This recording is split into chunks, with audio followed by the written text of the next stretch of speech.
To understand what's going on in the market, let's look at 4 key housing market indicators.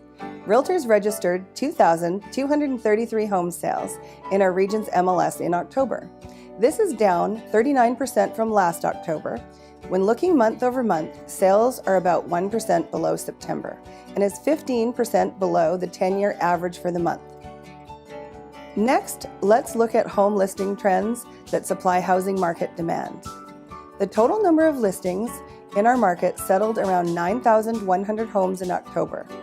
That is down roughly 2% from September and is about 5% below October 2015. To understand the relationship between supply and demand, we look to the sale to active listings ratio. The ratio today is 24%. This is similar to September, but well below where we were at earlier this year.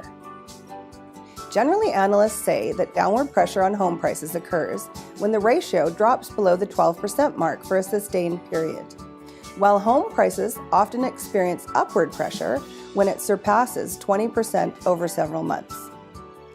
The benchmark price for all residential homes in the region is roughly $919,000.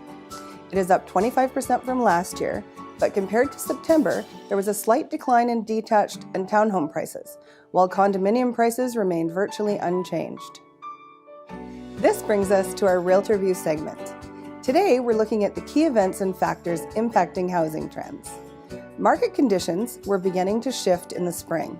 This change has been compounded by a series of government interventions this year.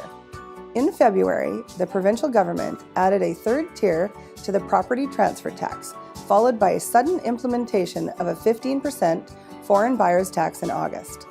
These changes are affecting demand, particularly in the high end of the market. In October, the federal government implemented new mortgage rules that cut low-equity home buyers' purchasing power by as much as 20%. This change is expected to have the most significant impact on townhome and condominium markets. These changes have brought about uncertainty.